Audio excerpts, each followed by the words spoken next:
Madame, Messieurs, bienvenue. Je dis à nous parler OMD, Objectif millénaire pour le développement. Engagement, l'État haïtien avec 188 autres pays qui sont membres des Nations Unies prend en l'année 2000 pour construire un monde qui n'a pas de pauvreté. Nous allons analyser le 8e objectif là, qui c'est un partenariat mondial pour le développement Haïti avec invité nous d'abord M. Giovanni Dorélien, qui c'est directeur général, ministère planification et coopération externe. Bienvenue dans l'émission ça. Merci. Nous avons avec nous tout M. Edi Labossia, qui est un économiste, mais surtout la représentante société civile dans l'émission ça. Bienvenue. Okay, et merci, et c'est l'occasion pour me saluer les autres partenaires, en fait, les autres membres panel là, en particulier le directeur général du ministère de la Planification, M. Dorélien, et Mme Sophie, directrice générale de PNUD en Haïti. Et aussi Jolene, qui pourra animer l'émission. Et enfin, Mme Sophie Descamps, elle est la directrice principale du PNUD, le Programme des Nations Unies pour le développement en Haïti. Madame, bienvenue à cette émission. Merci beaucoup et bonjour à vos spectateurs. Nous sommes presque à la fin de la période allouée à la réalisation des 8 objectifs du millénaire pour le développement. On va surtout aborder le 8e point qui est un développement mondial, un partenariat mondial pour le développement d'Haïti. Mais d'abord, on va voir avec Madame Sophie Descamps, est-ce que concrètement en Haïti, on est sorti de l'urgence? Je crois que bientôt en janvier, ça sera 5 années après le tremblement de terre. Je crois qu'on a déjà dépassé le stade de l'urgence depuis quelques années. Et puis, mais bon, il y a eu, par exemple, en 2012, il y a eu 2 cyclones qui ont fait qu'on a pris peut-être quelques pas en arrière parce que les récoltes ont été détruites avec les cyclones. Donc, où on avait vu un avancée, bon, il y a eu une petite retraite. Toutefois, on n'a pas eu de cyclone depuis les 2 dernières années, donc on a vu une amélioration au niveau des récoltes. Je crois qu'au niveau des partenaires, on a encore un peu de chemin à faire pour avoir la mentalité du développement. C'est-à-dire que souvent, enfin pas toujours, mais des fois, les bailleurs de fonds, par exemple, pensent encore à courte durée, 18 mois, 2 ans. Tandis que vraiment, quand on parle du développement soutenable qui a été mentionné, vraiment, il faut regarder 3 à 5 ans et plus. Donc, c'est vraiment de ce côté-là, les Nations Unies et le PNUD, bien sûr, nous favorisons plutôt un développement à long terme. Et je crois qu'on est dans ce processus en ce moment. Et une réaction, M. Dorélien, est-ce que vous qui êtes au feu de l'action au sein du gouvernement, est-ce que vous pouvez confirmer que nous sortons dans l'état d'urgence là et que nous prenons rail développement en Haïti? Je suis tout à fait d'accord avec ça, Mme de Candy. Nous sortons dans l'urgence ou bien du moins on a fait transition vers un développement durable. C'est dans la logique ça que le gouvernement penché décider de retirer le col dans l'assistanat et mettre en place un processus de développement durable. Nous avons un plan stratégique de développement que nous parlons parler plus sur ça, qui permettent pays d'avancer vers une phase de croissance économique pour faire tourner un pays émergent. Donc, sont éléments qui sont importants pour nous, qui manifester volonté que le gouvernement gagne pour nous sortir en phase urgence, en phase de développement durable et à moyen et long terme. Mais M. Edi Labossia, ou même qui est économiste, ou ces membres de la société civile-là, qui ensemble de paramètres qui étaient capables de montrer nous nos certitudes que Haïti vraiment quitte stade d'urgence là et que il y a des actions de développement concrètes qu'a fait? C'est ça, c'est pour nous attaquer problématique développement. Mais non seulement ne pas sortir dans l'urgence, avant votre question, nous installer nous dans l'urgence. Et Sophie se dit là, un paquet de bailleurs de fonds intervenir à court terme. Si vous devez entrer dans une structure, dans une activité plus structurante, ou sortir dans l'urgence, ou attaquer le développement, ou pas t'apprêter à court terme. Donc nous, on s'est installé avec les bailleurs de fonds dans l'urgence. Évidemment, le gouvernement fait effort. Comme directeur général a dit là, il élabore un plan stratégique de développement pour montrer qu'il y a une vision de développement. Mais bailleurs de fonds n'ont pas suivi. Peut-être nous allons venir sur question tout à l'heure. Et vous d'accord ça, monsieur? Pourquoi problématique ça nous a attaqué? Effectivement, nous avons aimé plus support, nous avons aimé que tout bailleur accompagné dans le processus ça. Et moi, grand pile discussion que nous faisons, grand pile solution que nous avons cherché ensemble pour voir qui Jean Bayeau qui a accompagné le gouvernement à travers la vision de développement ça que nous gagnons. Mais à l'heure actuelle, nous avons pile progression, un pile indicateur qui montrait que petit à petit, nous avons fait progression ça vers un développement durable. Transition commencée. Et c'est ça qui est important, c'est ça que c'est pour nous-mêmes, c'est volonté ça que nous avons besoin d'exprimer. Et que après tremblement de terre, Haïti était pour un coup, et qu'on a petit à petit, nous avons fait transition ça vers un développement durable. On dit que le gouvernement Haïti manifestait volonté ça pour prendre un développement. Est-ce que nous avons des ressources qui proportionnent à la volonté ça? Nous connaissons très bien que Haïti est un pays que les ressources sont très limitées, les ressources internes. Donc, et depuis plusieurs années, nous dépendons d'une certaine manière de l'assistance communautaire internationale là. Mais petit à petit, on a essayé justement de réduire la dépendance ça en augmentant, par exemple, on a cherché à garder ce qui a augmenté au 7 New York. Et on a cherché à créer croissance économique, parce que c'est à travers croissance économique, c'est à travers création d'emplois, c'est à travers création d'entreprises que nous avons petit à petit faire transition ça de façon permanente vers une économie un pays qui ne dépend de l'aide externe, mais qui a avancé pour continuer. Une réaction, M. Eddy Labossière, à ça le dit d'abord. Je suis d'accord avec le directeur général. Là, pour la bonne impression, nous ne sommes pas vraiment sur le chemin de la croissance économique dans ce pays. Il y a un plan stratégique qui a été élaboré, bien sûr, mais ça ne veut pas dire que ça va vous donner de la croissance. Parce que vous l'avez bien posé la question, où est-ce qu'on va trouver les ressources pour faire cette croissance? Nous dépendons énormément de l'international. Le dernier budget 2014-2015, qui malheureusement n'a pas été voté au Parlement, international là est à hauteur de 55% de la contribution. Qu'est-ce que le gouvernement va faire pour fédérer, pour mettre tout bailleurs ensemble, pour accepter le principe de Paris, qui voulait que bailleurs suivent les orientations données par le ministère de la Planification. Il me semble quelque part, ce gouvernement a besoin d'une deuxième légitimité pour pouvoir fédérer, mettre ensemble les bailleurs de façon à pouvoir orienter l'aide externe, les dons en tout cas, vers les priorités du gouvernement. Ce qui n'est pas fait actuellement et ce qui fait que pour moi, l'économie n'est pas en croissance depuis quelque temps. Même si on me donne des chiffres de croissance, ce n'est pas de vraie croissance. Et une réaction rapide? Je crois qu'on va s'attarder sur cette problématique un peu plus tard, mais ça me simplement insister qu'au-delà de aide que bailleurs apporté, leur composante, ça veut dire que en Haïti, effectivement, nous dépendons de aide externe, de aide de financement bailleur, mais il y a l'autre source d'aide également que nous avons cherché. Par exemple, on a cherché investissement direct étranger. Le n'a pas que Haïti ouvert à investissement. C'est justement pour attirer investissement pour que Haïtiens, diaspora ou entrepreneurs qui sont à l'étranger, qui viennent investir à Haïti, créer PME, créer petite entreprise, créer moyenne entreprise qui pourraient mettre sous voie de développement. Mais ils ne sont pas venus. Vous voulez faire des efforts. Les investissements directs ne viennent pas, c'est dommage. Nous avons reçu seulement l'année dernière à peu près 140 millions de dollars d'investissement, pendant que la République dominicaine a reçu 3-4 milliards de dollars d'investissement direct des étrangers. Laissez-moi prendre une réaction de Mme Sophie Decamp. Et vous qui représentez la communauté internationale, est-ce que la tendance a été inversée? On a eu, après le tremblement de terre, 1,5 million de personnes qui se sont trouvées déplacées. Alors, ça faisait partie de l'urgence de replacer ces gens dans leur quartier, dans leur maison, etc. Et puis, aujourd'hui, nous sommes rendus à un peu moins de, je crois, 80 000 personnes toujours déplacées. Donc, il y a eu une amélioration. Mais quand on regarde le côté développement de la chose, il faut regarder la question de à qui appartient les terres. Est-ce qu'il y a assez de maisons? Est-ce que ces gens qui vont retourner dans leur quartier d'origine ont un emploi? Donc, ce sont des éléments qui sont importants quand on regarde la transition entre l'urgence et le développement et quelles sont les sources de ce problème. Ce n'est pas qu'il n'existait pas de problème avant le tremblement de terre, bien sûr, il y en avait.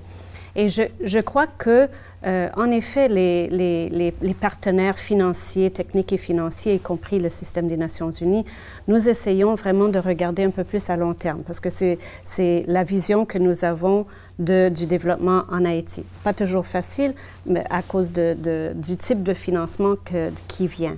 Mais je crois que ce que nous faisons avec le gouvernement aussi, c'est d'essayer de proposer des programmes à long terme, pour essayer de pallier à ce problème de trop d'argent à court terme. Mais aussi, on est dans une transition avec les bailleurs, parce qu'il y avait des bailleurs de fonds qui sont typiquement humanitaires. Maintenant, on doit changer aux bailleurs de fonds, typiquement développement. Et parfois, bon, ça veut dire un peu moins de disponibilité de fonds. Mais je crois que ce qu'il faut faire, c'est justement penser à ce qui peut avoir un résultat, ce qui peut avoir un impact. C'est ça l'important maintenant. Et elle a dit ce qui est important, mais M. Eddy Labossière, est-ce que Haïti recevoir suffisamment d'aide pour le capable de prendre un développement vraiment? Aide pas forcément qu'à développer un pays. D'accord? Il faut qu'il y ait d'abord une volonté intérieure. Avant même de s'adresser à aller chercher l'aide, il faut qu'il y ait un effort intérieur. Et l'effort intérieur, ça doit se faire d'abord au niveau d'un gouvernement, bien sûr, mais au niveau des investisseurs dans les différents secteurs de l'économie haïtienne. Aujourd'hui, le drame que nous avons pour avoir une vraie croissance dans ce pays, c'est le problème de financement. On n'a que des banques commerciales. Les banques commerciales ne sont pas là pour financer. Et à long terme, une banque commerciale est là pour financer à court terme, les besoins de trésorerie à court terme. Donc ce pays, même si on a l'aide internationale, aussi longtemps qu'on ne sera pas capable d'avoir une véritable banque d'investissement, une véritable banque de développement, capitalisée par le gouvernement et peut-être le secteur privé et la diaspora, et capable de mettre le financement au service des entreprises haïtiennes. À partir de ce moment, on pourra avoir un vrai développement. Mais le développement ne viendra jamais de l'aide internationale. On peut avoir un appui de l'aide internationale, mais c'est un effort national qui doit donner le développement. On part, évidemment, je n'ai pas mentionné les problèmes politiques. Il faut résoudre le problème d'instabilité dans ce pays pour arriver au développement. Pour conclure cette partie, M. Dorélien, une réaction, est-ce que vous êtes d'accord avec lui? Je rejoins M. Labossière, je crois qu'effectivement, ce qu'il a dit est vrai. Mais je veux simplement préciser que le développement, c'est un processus. Hein. Donc, c'est un cheminement, ce n'est pas quelque chose qui peut se faire du jour au lendemain. Donc, ça prend un peu de temps. Je ne dis pas, la question n'est pas est-ce que Haïti est à présent un pays émergent ou un pays en voie de développement. Je pense que ça va prendre un peu de temps, mais ce qu'on dit, nous, c'est qu'on a commencé cette transition.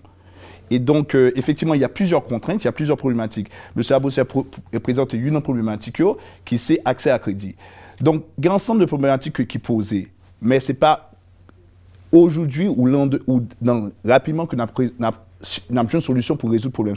Nous sommes avec invité que Haïti commence à marquer pas pour le sortir dans l'état d'urgence pour le prendre rail développement. Nous avons parlé aide Haïti te recevoir. Est-ce que c'est efficace? Est-ce que c'est bail résultat? Mais avant tout, je invité nous suivre clip ça qui montrait avec support que Haïti recevoir comment tu es capable d'inciter les jeunes à venir plus créatifs. En suivre.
Madame Sophie Decamp, l'idée, c'est un projet appuyé par PNUD.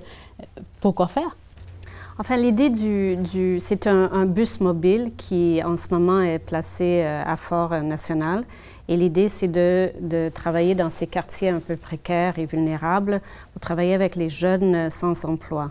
Donc, vous avez vu dans le clip qu'on fait le lien entre l'innovation et l'emploi.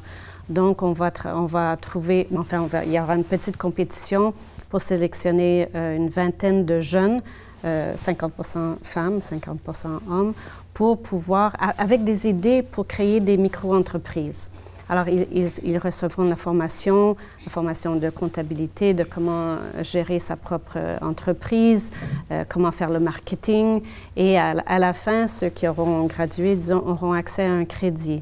Mais ça, c'est, disons, les 2-3 premiers mois. Ce qui est important, c'est de faire le suivi de ces jeunes après qu'ils ont reçu leur crédit, après qu'ils ont commencé leur petite entreprise, pour s'assurer que bon, dans la mesure du possible, ils avancent et qu'il y a une durabilité à cette entreprise.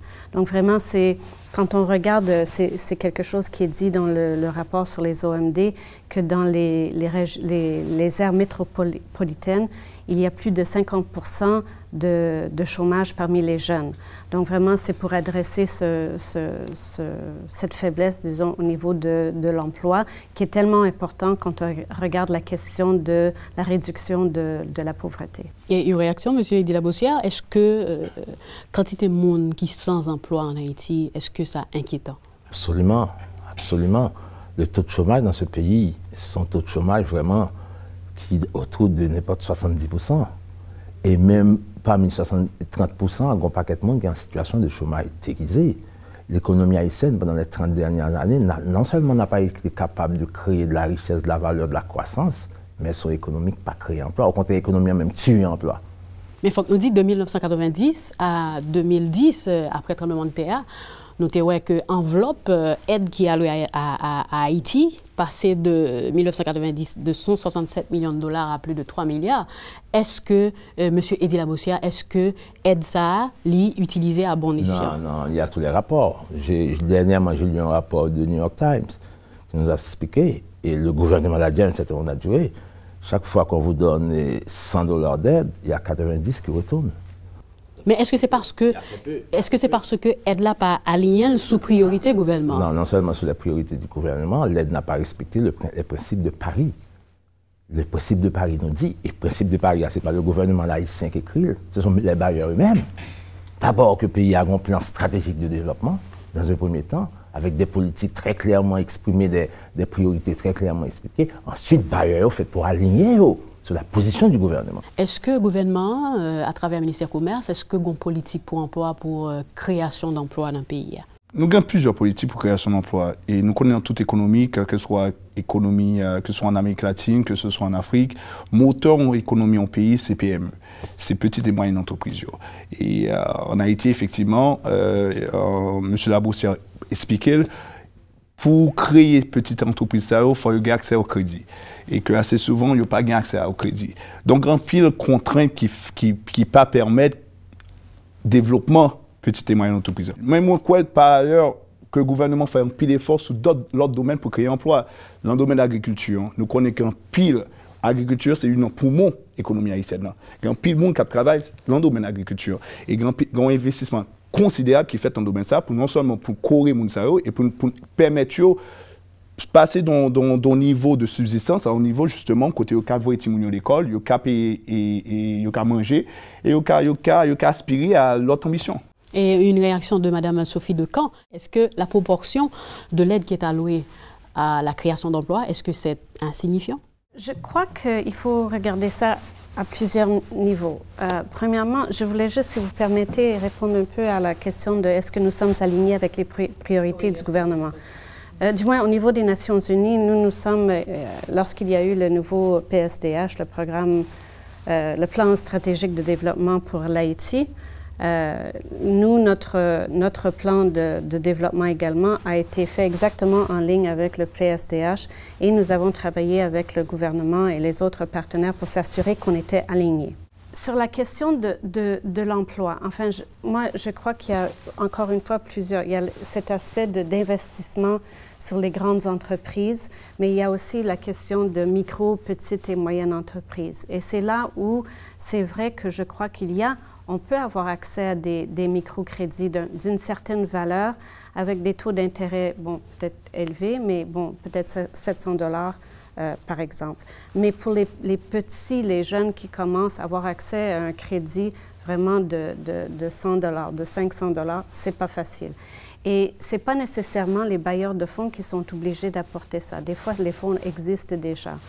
Est-ce qu'effectivement, vous êtes d'accord avec elle? Oui, d'accord, parce que le gouvernement doit prendre ses responsabilités et en ce sens, créer un environnement capable d'attirer les investissements de côté et créer un marché financier. Parce que le marché financier haïtien est incomplet. C'est seulement les banques commerciales, la banque centrale. Où sont les banques de développement? Où sont les banques d'investissement? Je ne parle pas de marché financier. Vous avez oublié de mentionner le secteur privé. Je suis dans le secteur privé là. Donc j'ai une véritable, si vous voulez effectivement et réellement financer les PME ou les PMI dans ce pays, Il faut une banque d'investissement. Je suis tout à fait d'accord. Peut-être qu'on n'a pas à présent les ressources internes, mais je crois qu'il y a, que ce soit au niveau de la diaspora, on peut facilement mobiliser les ressources, mais pour ça, il y a des prérequis. Et l'un des prérequis, justement, c'est de créer un environnement propice. Et dans l'environnement propice, nous parlons justement que stabilité macroéconomique, stabilité politique, un pile éléments pour mettre en place, pour attirer l'investissement. Maintenant, il me souligne simplement un bagage que Mme Khan a mentionné, c'est elle a parlé de l'alignement de l'aide. Effectivement, bon, là, elle a parlé du PNUD des Nations Unies. Mais il n'y a pas que le PNUD, il n'y a pas que les Nations Unies, il y a d'autres bailleurs. Et ce qu'on constate, qu'on voit avec nous assez souvent, c'est qu'elle n'en canalisait pas forcément, elle n'a pas passé à travers le gouvernement haïtien, elle a passé directement à travers les ONG. Lorsqu'on parle de l'alignement, ce qui c'est sous priorité gouvernement, en priorité que nous... Les ONG ne sont pas alignés sur vos priorités? Assez souvent, non. Assez souvent, justement, c'est la raison pour laquelle on tente que ce soit... Mais je crois que c'est le ministère de la Planification et de la Coopération externe qui donne le droit de fonctionnement aux ONG. Est-ce qu'il y a des clauses dans vos contrats avec eux de les inciter à s'aligner sur vos priorités? Écoutez, nous avons fait, le gouvernement s'est prononcé à plusieurs reprises, on était même allé à New York, on s'est prononcé dessus. Il y a même un projet de loi qu'on est en train de finaliser pour nous assurer que justement que les ONG mettent l'accent sur les priorités du gouvernement. Et pourquoi on le fait? Parce qu'on s'est aperçu que assez souvent, les ONG fonctionnent de façon dispersée, sans vraiment se concentrer sur les priorités du gouvernement. Parfois, on peut avoir au même endroit, ils se déplacent dans des zones où, peut-être pour nous, nos priorités ou la priorité de la commune n'est pas prise en compte. Donc, c'est une problématique. Donc, je voulais simplement soulever ça parce qu'effectivement, nous, ce que nous demandons des bailleurs, c'est que non seulement que ces fonds transitent à travers le budget d'Haïti, afin qu'on puisse utiliser ces fonds et les mettre justement sur nos priorités. Donc, mais c'est un processus, on l'a lancé. On est en discussion avec les bailleurs et avec ONGO pour ensemble nous jouer une solution. Madame Sophie Decamp, une réaction à ce que vient de dire M. Dorélien. Est-ce que la balle est renvoyée dans le camp de la communauté internationale? Je crois que c'est une combinaison, c'est-à-dire que c'est vrai qu'il faut qu'on ait plus de discussions entre les bailleurs de fonds et le gouvernement pour s'entendre sur adresser les priorités du gouvernement. On a des tables sectorielles qui sont en place, il y en a qui sont fonctionnelles, il y en a d'autres qui ne le sont pas. Et ce sont vraiment en ce moment ce genre de mécanisme qui permet cette discussion, non seulement avec le gouvernement, mais avec les autres partenaires, y compris le secteur privé. Sur la question de transitionner à travers le gouvernement, là aussi, je crois que ce sont tous des éléments, quand on parle de l'accord de Paris, qui sont importants. Et c'est vrai que c'est important. À ce moment-là, il faut discuter, est-ce qu'on a les capacités de faire ces transitions? Nous, au niveau du PNUD, par exemple, nous sommes en train justement de transitionner vers... Avant, nous faisions une exécution directe. Maintenant, nous voulons justement passer les fonds à travers le gouvernement. Mais il faut avoir des prérequis, comme le directeur général l'a mentionné. Et comme le renforcement des institutions pour aider les institutions à vraiment avoir la capacité de... La gouvernance institutionnelle de ce pays. Mais je ne sais pas sur ça que je voulais intervenir. C'est ce que disait tout à l'heure le directeur général. Nous n'avons pas suffisamment de fonds au point de vue finance à l'intérieur. Non. L'épargne nationale est à peu près 4 milliards de gouttes. Et 4 milliards de dollars, excusez-moi. 4 milliards de dollars d'épargne nationale. Comment mettre cette épargne au service de la nation? Et c'est là notre défi. Votre défi à vous et le défi à moi de la société civile. Comment mettre l'épargne nationale en dehors des bailleurs de fonds au service de ce développement? Premièrement. Deuxièmement, le problème que vous avez, c'est une coordination. Ce n'est pas le problème des ONG. On n'a pas de problème des ONG de ce pays. C'est votre capacité à pouvoir faire la coordination avec l'ONG. Et vous n'allez pas refaire, là-haut est déjà là. Vous n'avez pas à refaire là-haut. Prenez l'exemple de Rwanda. Rwanda était capable. C'était comme nous avant. Et à Rwanda, ils ont été capables de discipliner les ONG et de les faire entrer dans le plan stratégique du gouvernement. M. Aboussi a parlé en question de coordination. Effectivement, c'est une problématique. Là. Mais au-delà de coordination, ce n'est pas simplement aspect ça nous besoin. Haïti, c'est un État. Un État qui a prouvé sa capacité, et on a fait beaucoup d'efforts à plusieurs niveaux. Au niveau de la transparence, au niveau de la lutte contre la corruption. Nous avons montré justement notre engagement à combattre ces fléaux. Et pour justement, lorsqu'on parle d'État de droit, la déclaration de Paris, l'aide devait justement passer à travers le gouvernement haïtien qui à ce moment, pourrait solliciter des ONG qui sont déjà mobilisées au niveau des communes, au niveau local, et transférer l'argent à travers ces ministères à ces ONG ou à ces communes. Nous avons tous des éléments de réponse à la question. C'est vrai que c'est important que les fonds doivent transiter à travers le gouvernement. Ça fait partie du développement.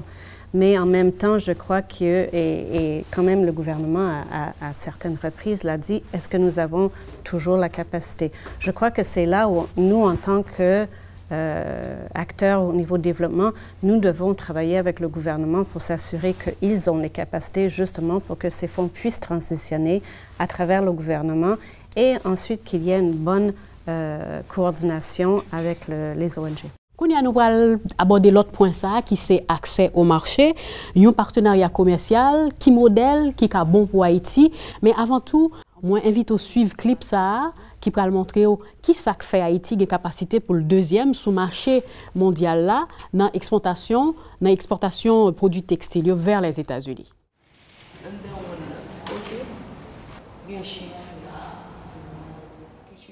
Les dizaines un matin, Jameson Dubisson, c'est le premier candidat qui arrivait sous place. La passé test aptitude sans le pas payer 5 cobs. Même si Jameson n'a pas passé test visuel là, mais il a une vitesse dans doit être li. Il y a 175 candidats en 18 à 35 ans qui sous liste, captant pour y passer test pour apprendre code dans factory. C'est dans gros salsa, tout candidat qui fait moyenne dans test aptitude yo fait en semaine. Yo détaillé ba yo tout ça qui gagne dans travail factory. Comment yo ka fait économie qui doit dévoyer devant patron pour éviter conflit. Avant participant yo aller dans troisième étape formation, yo doit subir un examen. Si là yo qui pas fait note entre 60 et 70 éliminé. Bon, m'apprendre toute information de l'industrie. Comme si qui gens pour servir, qui comportement, qui gens pour comporter, qui gens pour parler, qui gens pour marcher. Ça nous permet pour bien adapter le tout. Sous deuxième semaine, participants qui qualifiés dans la première étape là, arrivés dans la troisième phase de formation. Ils ont commencé à faire manœuvre sur machine ouvrier textile ou sinon dans la factory radio habituée à utiliser. Il y a plus d'entreprises qui veulent venir en Haïti. Et plus d'entreprises qui veulent venir, il y a besoin des ouvriers qualifiés. Mais il y a besoin des ouvriers qualifiés rapidement. Donc, ça n'a pas offert l'information, ça n'a pas offert usines, des opérateurs qui maîtrisent les machines et qui après d'ici dans un espace de n'importe 4 à 5 semaines pour commencer rapidement et efficient. C'est USAID qui finance le projet Haïti Apparel Center avec $2 millions américains. CHF exécuté. Mais c'est Haïtien qui moniteur et puis cap administrer centre formation ça. Objectif là, c'est permettre l'industrie textile haïtienne prendre des vents dans la région avec ouvriers qui pi qualifiés. Il y a 13 formateurs qui ont expérience cap apprendre participants yo ça pour yo faire. Il y a 5 qualités machines, tant que machine simple, overlock ak safety, participants yo doivent apprendre coudre sur toute machine ça yo avant examen final. C'est le gouvernement haïtien qui baille local pour mettre ce centre là pour 3 ans. Haïti Apparel Center a pas prendre chaque année 2000 garçons et femmes coudre sous machine factory. Secteur textile, ouvrier qualifié, monsieur Eddy Labossière, aussi économiste, nous capable de dire Haïti classé en 2e position sous marché américain dans un pays qui fait plus exportation de produits textiles, t-shirts aux États-Unis. Il représentait 38% production mondiale. Là. Ça veut dire 350 millions de dollars. Est-ce que, M. Eddy Labossière, développement Haïti a reposé sous 2 secteurs ça? Un véritable secteur textile, il prend d'abord plantation, coton, il prend usine qui a fait tissu, qui a fait teinture. Vous comprenez? Il n'est pas arrivé dans la phase, ça. Ça, c'est la phase, dernière phase, là, côté valeur ajoutée à très faible. Oui, ça peut aider. Mais l'homme responsable à parler du développement d'un pays, on dira oui, le fait d'exporter vers les États-Unis, c'est pas mal. D'accord? Mais il faut admettre que les emplois créés ici, ce n'est pas des emplois de qualité. D'accord? Et la valeur ajoutée pour l'économie haïtienne, c'est très faible. Nous autres responsables, comme le ministère de la Planification est en train de le faire, on a un véritable plan de développement. Et nous allons chercher du financement à l'intérieur et à l'extérieur pour financer ce plan et pour avoir une véritable croissance économique, une croissance assise sur la production nationale, une croissance qui nous permettra d'exporter et une croissance qui va nous permettre d'appliquer peut-être une politique commerciale de substitution à l'importation en particulier des produits venant de la République dominicaine. Et vous êtes d'accord avec lui, M. Dorélien? Oui, on est d'accord. Effectivement, si on regarde toute chaîne de valeur, assemblage ou leur fait excellence, c'est son ligon faible valeur ajoutée. Mais on a parlé d'accès à marché extérieur, on n'a pas eu de débouché. Ça, c'est effectivement son problématique pour nous adresser. Il faut chercher des débouchés. Mais on va nous chercher côté nous pour aller exporter, côté nous vendre, il faut nous assurer que l'un pays nous cas produit, nous cas que ce soit produit agricole, que ce soit produit leur produit, il faut développer la capacité ça, non seulement pour consommation intérieure là, parce que justement, M. Labossière a parlé que nous avons importé en pile de la République dominicaine. Mais qui ça fait nous pour renforcer la capacité ça? Mais justement, c'est processus de développement, l'apprend-on. Mais un gouvernement ne peut pas faire ça tout seul. Non, il faut qu'il y ait une complicité entre le gouvernement et tous les secteurs organisés de cette société pour résoudre la problématique de développement de ce pays. Parce que nous sommes en train de parler de développement de ce pays depuis 50 ans et ça ne marche pas. On gère la misère, on ne crée pas de la valeur, on ne crée pas de richesse et on constate que la production nationale est en train de reculer. Si je peux simplement ajouter, le gouvernement n'a jamais dit que c'est une tâche qu'elle va surmonter seule. Qu'elle va accomplir seule. Jamais. Écoutez, quel que soit le pays, le gouvernement n'est pas le moteur de la croissance. Le gouvernement crée les conditions pour permettre au secteur privé, à travers la création d'emplois, des petites et moyennes entreprises, de générer de la croissance et de la croissance soutenable et durable. Donc, le gouvernement, et c'est ce que nous fait depuis 4 dernières années, si vous regardez bien, nous avons créé infrastructure, nous avons créé route, nous avons créé l'hôpital, nous mettons pile sous création et construction d'écoles. Tout ça, c'est élément, c'est ça qui permet de nous créer cadre propice. Mais vous ratez l'essentiel, monsieur le directeur général. Vous avez raté l'essentiel. L'essentiel, c'est de trouver le financement. C'est créer un véritable moyen, soit une banque d'investissement, pour aider PME à joindre financement, parce qu'il n'y a pas de fonds dans ce pays, on peut être riche. Les pour un petit projet à la banque là-dedans, les banques commerciales ne sont pas là pour ça. Donc, on n'a pas rien pour financer PME, PMI. Pas tant de bailleurs de fonds au bord de l'argent, suspendre crier pour l'argent bailleurs de fonds. On prend le développement pays au sérieux. Venant en véritable banque d'investissement, il faut résoudre le problème politique, parce que nous ne pouvons pas parler de eux. Parce que nous gagnons au gouvernement, côté que s'il faut renouveler les institutions républicaines, il faudra faire ça sur une base régulière. Ce que dit M. Labossière, c'est vrai. Il nous faut une banque d'investissement. Il nous faut octroyer des crédits aux PME. Mais éléments, ça sont composantes. Ou pas joindre une banque, que ce soit une banque privée ou une banque d'État, qui pourra le bailler de façon systématique crédit à petites et moyennes entreprises, sous pas créer conditions, pour générer et croissance, sous pas créer conditions côté investissement, ça y a garanti. Ça veut dire qu'il y a une stabilité macroéconomique, côté pas de dérapage de goût de l'an, ou une stabilité politique. Donc, on a le prérequis, et c'est sur tout accès ça, c'est tout point ça que nous avons concentré. Donc, éléments crédits qui ont éléments importants, mais sont composantes parmi d'autres. Madame Sophie Decamps, qu'est-ce qu'il faut à Haïti pour bénéficier concrètement de ces échanges commerciaux avec l'international? Je crois que je suis d'accord avec des éléments de mes deux copanélistes, parce que quand on regarde la question du textile, je crois qu'il ne faut pas uniquement se fier sur le textile, parce que, comme on a dit, ce n'est pas un domaine avec une valeur ajoutée, c'est-à-dire tout vient de l'extérieur. Donc, c'est vrai qu'il y a une création d'emplois, mais la création d'emplois est plutôt limitée en ce moment.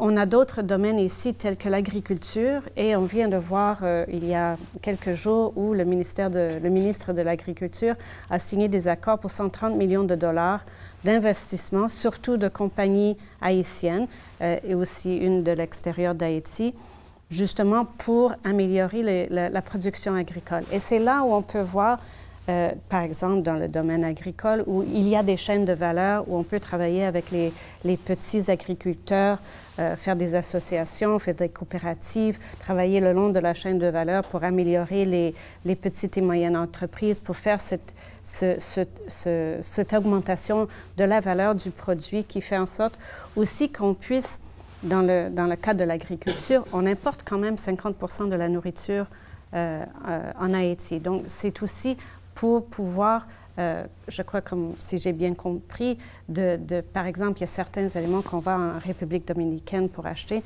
mais qu'on pourrait produire ou faire pousser dans l'agriculture ici en Haïti. On savait produire aussi. Donc, où on savait produire.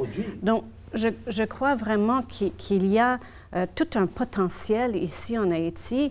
Il y a un potentiel des ressources humaines, il y a un potentiel au niveau de l'innovation ici. Et surtout, l'autre élément, c'est qu'il faut impliquer le secteur privé dans le développement aussi. Donc, je crois que ce partenariat est très important également. Est-ce que ce partenariat est important? Est-ce qu'on n'a pas ce partenariat en ce moment en Haïti? Est-ce que le secteur privé est mis de côté ou qu'est-ce qui se passe, M. Edy Laboussière? Mais parce qu'aujourd'hui, nous avons un secteur privé carrément décapitalisé et qui, comme les autres secteurs, sont à la recherche de leur petit intérêt. Le secteur privé haïtien, lorsqu'on parle du secteur privé, on parle de quoi? Ce sont des gens qui ne sont pas capables de réunir autour d'une table 100 millions de dollars. Donc c'est un secteur privé très très faible parce que tout événement passé dans le pays a affaibli le secteur privé. Donc vraiment décapitalisé. Et ça fait, c'est une raison pour une banque d'investissement, ça pour nous recapitaliser. Je suis tout à fait d'accord avec M. Laboussière. Lorsqu'on parle, il faut que le secteur privé assume ses responsabilités. Mais est-ce que le secteur privé est mis dans des conditions pour assumer ses responsabilités? Mais il vient de dire quelque chose d'extraordinaire, là, peut-être sans s'en rendre compte. On a besoin d'une nouvelle classe d'entrepreneurs dans ce pays. C'est ça qu'il a dit. Il ne l'a pas précisé. Il nous faut dans ce pays une nouvelle classe d'entrepreneurs. Il faudra créer cette classe d'entrepreneurs. Je suis très content que certaines structures dans ce pays donnent constamment des cours sur l'entrepreneuriat pour pouvoir créer cette nouvelle classe. Et j'attends de la part du gouvernement la création d'une véritable banque d'investissement. Pas de fonds d'investissement venant des bailleurs. Il faut une banque d'investissement qui vous permettrait de mobiliser une partie de l'épargne et mettre ça au service du développement avec de taux d'intérêt bonifiés pour les petites entreprises. C'est comme ça un pays démarre. Le 30 septembre dernier, il y a un BRH, gouvernement, avec Banque mondiale, qui mettait campé une stratégie nationale d'inclusion financière. Est-ce que ça est capable de porter une solution dans la question, M. Edy Laboussière se soulevé là, côté secteur privé un petit peu absent ou bien il y a des clients bien particuliers? Justement, c'est une composanture que nous avons essayé d'adresser. Et c'est une belle initiative de la BRH de poser cette problématique et de discuter ensemble. Son question, ce que M. Laboussière a dit, effectivement, son problème. Mais solution, ce n'est pas une solution qui est aussi facile. Son solution, pour ensemble nous chita, nous discuter. Et à travers l'initiative, ça, nous lancer discussion. Et que ce soit à travers la Banque centrale, que ce soit à travers le gouvernement haïtien, et que ce soit avec le secteur privé. Problématiques, ça, sont problématiques qui n'ont pas existé aujourd'hui, sont problématiques qui existent depuis plusieurs années, et que nous connaissons que aujourd'hui, où il y a 3 ans, 4 ans, 5 ans, on jeune entrepreneur qui ont une belle idée, qui ont un bel plan d'affaires. Il peut faire appeler un porte en banque, il ne doit pas jouer un crédit. Alors que il doit entreprise en PME qui doit commencer à embaucher 10, 15, 20 personnes et ensuite développer en une grande entreprise. Donc, pour nous arriver à la croissance que nous cherchons, c'est à travers l'institution, c'est à travers petite entreprise. Donc, son problématique que nous avons penché sur lui, nous avons une solution. Bon, c'est ça, nous sommes dans partie ça. Nous sommes comment accès au marché, comment rapport échange commerciaux que Haïti gagne avec l'autre pays, comment capable profitable à développement pays. Quand nous parlons système NTIC, nouvelles technologies information. Comment tout est capable d'aider à développer Haïti? Nous invitons à suivre le reportage ça d'abord. Nouvelle la tombée, Haïti fait tablette électronique. Assemblage là c'est une. Mais, vraie importance là, c'est Jean le pralitil société. Nouvelle technologie, tant que Wi-Fi et 3G qui n'a appareil là, mettez ak prix qui est abordable, qui permettre utilisateurs de dépasser en pile limite qui kembe pays dans sous-développement. On veut aussi s'impliquer de façon très prononcée avec tous les acteurs, de façon à développer des applications qui permettent à notre produit en fait, et nos produits vraiment d'apporter un plus à la vie dans ces différents secteurs. Donc l'amélioration des systèmes d'éducation, l'amélioration des systèmes de santé avec la possibilité de faire des diagnostics à distance, ce sont des choses vers lesquelles on se dirige sur le court terme ou le moyen terme, mais ce sont des directions vers lesquelles on est vraiment décidé à aller parce qu'on veut avoir cet impact sur la société haïtienne. Des gens qui impliqués dans l'éducation ici embarquer vite dans le train ça qui a offert des bonnes opportunités. On est en train de travailler sur un projet d'université virtuelle qui permettrait aux étudiants d'obtenir des diplômes d'établissements universitaires haïtiens en restant chez eux, sans avoir nécessairement à se rendre dans les infrastructures physiques des établissements.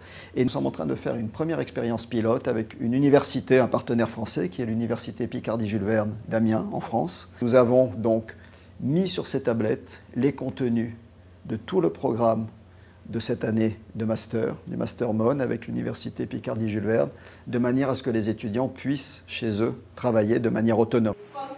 Révolution pour le secteur éducation, par exemple, c'est pendant un étudiant chita la Kaili, dans l'IMB, par exemple, l'a suivre coup côté le cas gain diplôme li dans n'importe qui université dans Port-au-Prince ou même l'autre bord de l'eau. Et c'est avantage ça yo si on t'a visé. Économie tabac vient chita sur immobilier. Tabac prend cap pour l'ouvrir école dans une ville moderne. Développement rapide li après 84 fait changer statut. Tabac vient commune en 2002. Dans ces 31% que représente Tabac, est-ce que comme commune nan jeune, yo gen intérêt prendre le bonnet. Mairie a profité des nouvelles technologies pour le mettre sous pied atlas électronique zone qui permet de contrôler et puis gérer développement commune. Fait nous font relever de ça que nous relève le bâti et le non bâti de la commune et nous mettons en dedans carte là. Qui ça qui gagne dans la commune en général? Ou gagnez un secteur justice. Ou gagnez un secteur gouvernance, c'est-à-dire côté municipalité en hier. OK? Ou gagnez un secteur éducation, ou gagnez l'école en dans municipalité. Ou gagnez un secteur commerce, ou un secteur financier, ou gagnez banque en dans municipalité. Commune Tabar gen a plus passé 200 000 moun k'ap viv là-dedans, en comptant 100 000 déplacés yo qu'al retrouvé là après 12 janvier. En pile business ak entreprise te déjà prend direction Tabar. Zouti ça qui permettent une meilleure gestion de commune, non seulement pour empêcher un développement anarchique, mais pour orienter nouveaux investissements qui t'a besoin ou qui t'a nécessaire pour faire là. Ils permettent pratiquement ou gain samtarele on décompte de tout ça qui occupe espace là. Maintenant sous base ça à ce moment-là, ou qu'on qui sont manqué la donne, ou qu'on qui ça naturellement avec qui sont capables d'orienter potentiellement un investisseur qui t'a investi. Parce que ça qui arrive le demander par exemple qui ça manque dans zone non qu'on pense que me investi et que me chance réussir la donne et que on demande qui gagne pour lui. Donc dans le cadre ça justement Atlas communal là son source de renseignement extraordinaire à niveau ça. À Atlas électronique là, yon clic et puis toute information sur 28 quartiers qui forment commune Tabar là disponible. Nous croyons c'est un projet effectivement qui a une pile perspective pour le développement commune là et c'est peut-être ça même si ce n'est pas un impact immédiat pour la population là, mais pour le long terme, nous croyons qu'il y a un pile bénéfice pour la commune Tabar et s'il est bien fonctionné, il est utilisé dans toute l'autre commune Pitatou. Tout la commune a continué à développer, il faut que l'outil a grandi avec elle pour tout temps. Formation et volonté tout, c'est deux éléments pour pas en avant ça, pas on lave main si à terre. Voilà, nous sommes deux reportages qui retracent nous, qui montrent nous un peu avec tablette électronique dans niveau éducation qui progresse qui est capable de gagner. Et puis tout, avec deuxième reportage qui montre nous comment nous sommes capables d'assurer le développement économique en zone et avec système cadastre. Donc, monsieur Edi Labossière, un téléphone, une tablette, un monde capable de voir ça son simple objet. Comment nous sommes capables de faire secteur ça utile à développement Haïti? Oh, secteur ça déjà utile et énormément. Dans quel sens? Dans plusieurs sens. Par exemple, j'ai mes étudiants à l'université. Étudiants ont fait recherche facilement. Vous comprenez? Et tablette a aidé, et téléphone a aidé. Quand il y a arrivé dans la salle de classe, dans certaines écoles, on a l'impression que l'étudiant est brusquement intelligent, on doit poser une problématique, il faut taper sur le téléphone, il faut camper et développer le pour vous. Donc, je pense que c'est un instrument extraordinaire et qu'il fallait le faire. D'un côté. Et de l'autre côté, tout, on va regarder par exemple Atlasa, qu'on y a dans la monographie des régions. Par exemple, chaque région peut y avoir une monographie, côté au bord, caractéristiques, zones, point de vue géographique, économique, etc.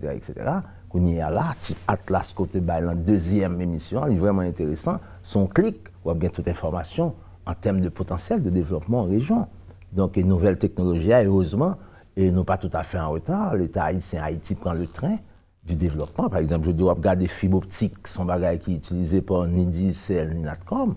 La technologie digitale, il utilise tout. On va regarder Télé Nationale, qu'on y a changé le système là.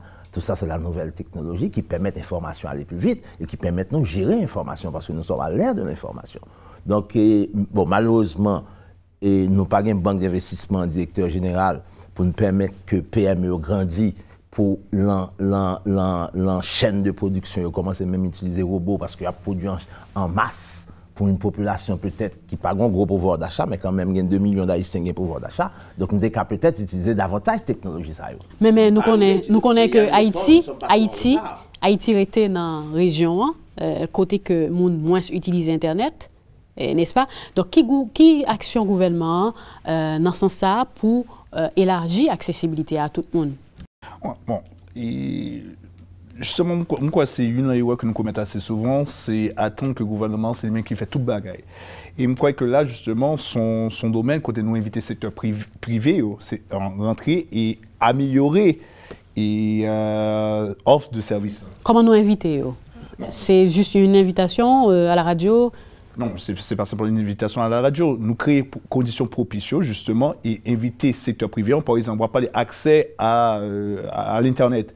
Nous connaissons qu'il n'y a pas longtemps, avant que Digicel vienne, que, en gros, que le service n'est pas aussi répandu.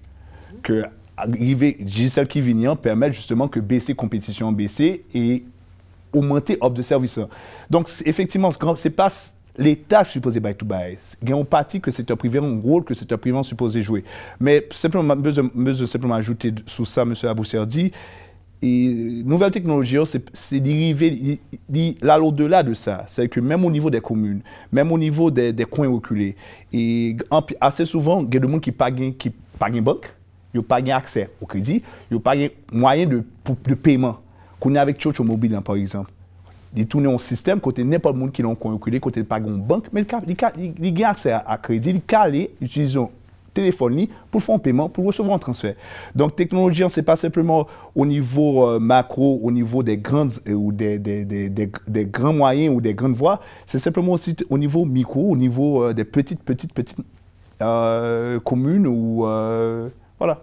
Mais une réaction de juste avant, Madame Sophie Decamp. C'est vrai que quand on regarde la population, la majorité de la population a accès à un téléphone, au moins, et peut-être 10% ont accès à l'Internet.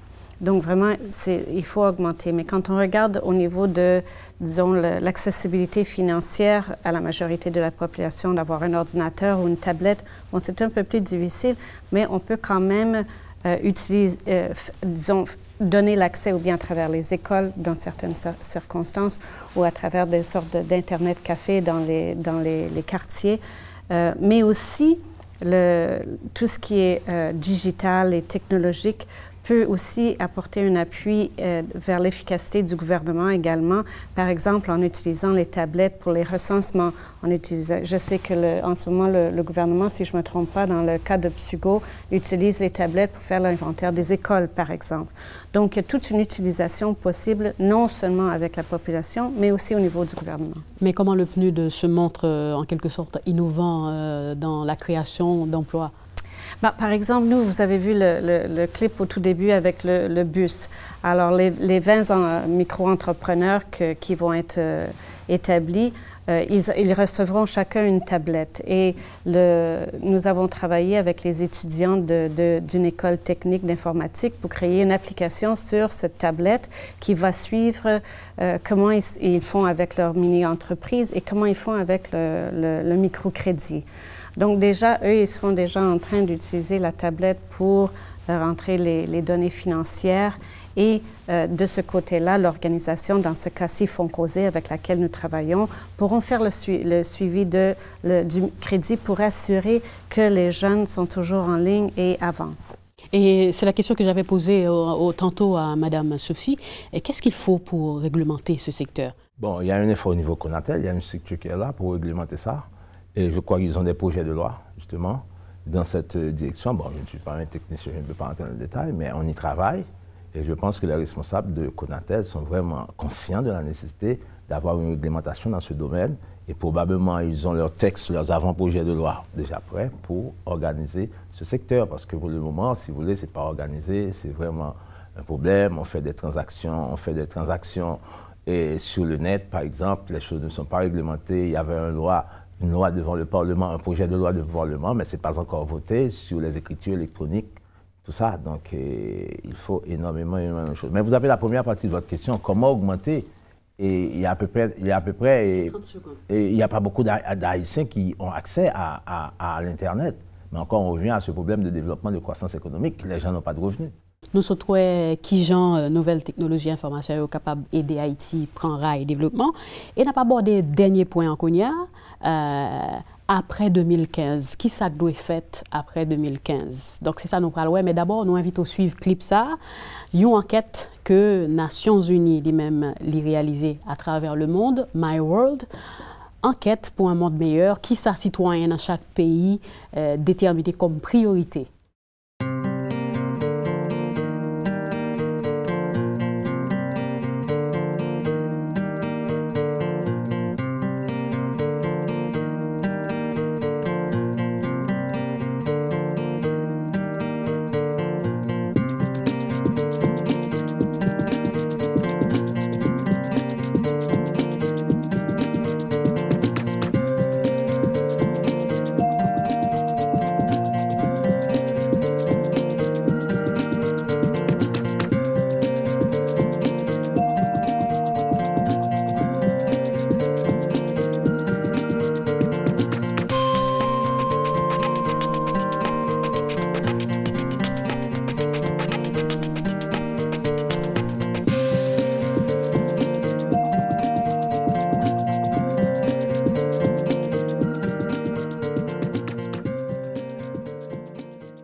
Voilà, c'était tranche dans l'enquête ça, que les Nations Unies lui-même l'a mené à travers le monde. En Haïti, des milliers de monde participaient et ils ont classé comme priorité pour après 2015, c'est une bonne éducation, un bon système de santé avec offre d'emploi. Est-ce que ça a étonné ou que c'est ça, moun yo choisi, population haïtienne a choisi comme priorité, M. Eddy Laboussière? Oui, ça a étonné parce que notre plus grosse priorité aujourd'hui, c'est arrivé et c'est la gouvernance institutionnelle.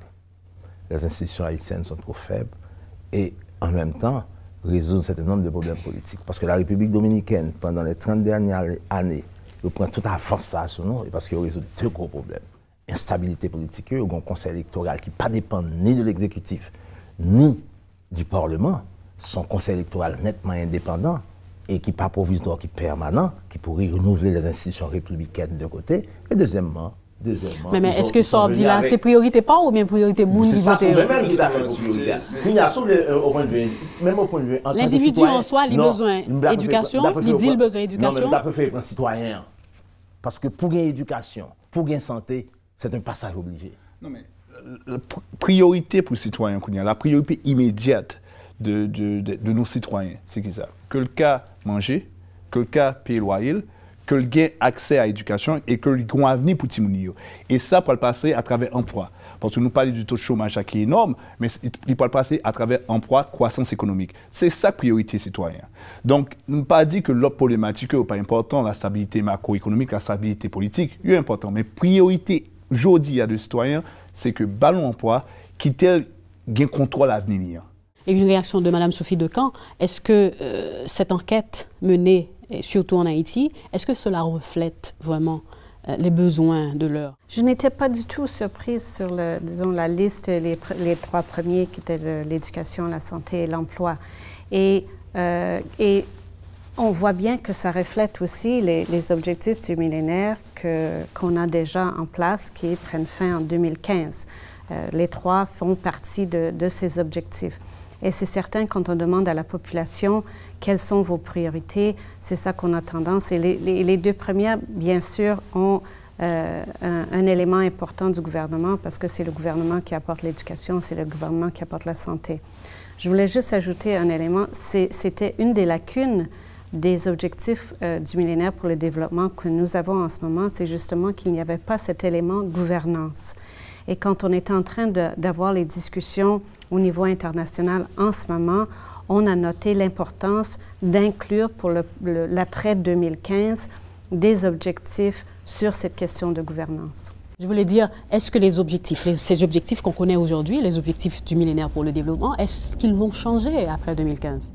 Ce qu'on a vu, c'est qu'on n'a pas pu atteindre tous les cibles prévues. Par exemple, on a quand même vu des améliorations. On a vu, par exemple, quand on regarde la mortalité des enfants en dessous de l'âge de 5 ans, il y a eu une diminution de 50%. La mortalité des femmes lors de l'accouchement, on a vu une diminution de 45% au niveau mondial. Mais on sait très bien que nous ne sommes pas rendus aux cibles de 100% ou de 0%, ça dépend de quel côté, pour les objectifs. Donc, nous devons, dans l'après-2015, quand même continuer. On n'a pas atteint, même ici en Haïti, 100% de l'éducation primaire. Donc, il y a encore du travail à faire. Donc, il est certain que nous allons revoir certains des objectifs actuels pour l'après-2015. Monsieur Edi Labossière, ou même qui c'est économiste, ou représentez la société civile là dans l'émission ça, nous sommes parlé de 8e objectif millénaire pour le développement. OK? Donc, qui ça doit faire là pour permettre Haïti de rattraper? Bah ouais, ça qu'a fait non, parce que c'est déjà trop tard. C'est-à-dire que ça n'arrive à réaliser en santé, on ne peut pas faire, on ne peut pas faire progrès. En termes de pauvreté, comment peux-tu réduire, par exemple, la pauvreté? Nous faisons tout effort de arriver. Sauf que le gouvernement fait un paquet d'efforts en termes d'éducation, oui. S'il continue à faire effort, peut-être, nous ne pas dire que n'a pas atteint, mais on a tout pris objectif là. Donc, le gouvernement continue à faire des efforts dans le domaine de l'éducation pour évoluer plus de monde à l'école. Et Madame Sophie Decamp, vous êtes la directrice principale du PNUD, le programme des Nations Unies en Haïti. Qu'est-ce qu'il faudrait faire du côté de la communauté internationale aujourd'hui en Haïti pour aider Haïti à se rattraper? Parce qu'il ne reste pas beaucoup de temps. Il reste seulement 11 mois pour la fin de la période allouée à la réalisation des objectifs du millénaire pour le développement. Oui, mais je crois qu'il ne faut pas se piéger non plus à dire qu'il ne reste que 11 mois. Parce que c'est un peu comme dire l'humanitaire. Il faut faire quelque chose dans 6 mois. Non, je crois qu'il faut regarder les 10, 20, 30 prochaines années. Mais toutefois, si on me pose la question, quel est le domaine dans lequel je crois qu'il faut vraiment faire un effort, c'est au niveau de l'emploi et au niveau de l'entrepreneuriat. C'est là où vraiment, quand on parle du revenu de la famille, qu'est-ce qui fait augmenter le revenu de famille? C'est l'emploi, c'est l'entrepreneuriat, c'est l'investissement. Je crois vraiment et c'est là où, quand on a l'argent, on peut envoyer son enfant à l'école. Quand on a l'argent, on a accès aux soins de santé. Donc, si je trouve qu'il y a un endroit, c'est l'emploi. Et le dernier mot vous revient, Monsieur Dorélien? C'est simplement pour dire que je suis tout à fait d'accord. Il ne faut pas se limiter à la dynamique de 2015, que ce soit au niveau du ministère de la Planification et l'ensemble du gouvernement. On a une vision de plus long terme. On parle de plan stratégique. Donc, effectivement, l'ONU a fixé certains objectifs à atteindre en 2015. Mais comme l'a dit Mme Decamp, ce n'est pas quelque chose de 2015, ça peut être durant les 20 prochaines années, les 30 prochaines années. Effectivement, ces objectifs devront être modifiés, adaptés à la nouvelle réalité. Mais quoi qu'il en soit, nous avons une vision de long terme. Et pour nous, c'est de faire de ce pays un pays émergent, que ce soit dans 30, 20, 15 ans. Donc, alors, pour répondre directement à votre question, alors, durant les 12, les 11 prochains mois, on va continuer à faire ce qu'on fait, justement, de garder ce cap vers ces objectifs, vers ce plan stratégique de développement qui est de faire ce pays un pays émergent. Merci infiniment d'avoir participé avec nous à cette émission. D'abord, Madame Sophie Decamp, vous êtes la représentante, ou du moins la directrice principale du PNUD, le Programme des Nations Unies en Haïti. Merci d'avoir accepté d'être avec nous aujourd'hui. Merci, Monsieur Dorélien, d'être avec nous. Vous êtes le directeur général du ministère de la Planification et de la Coopération externe.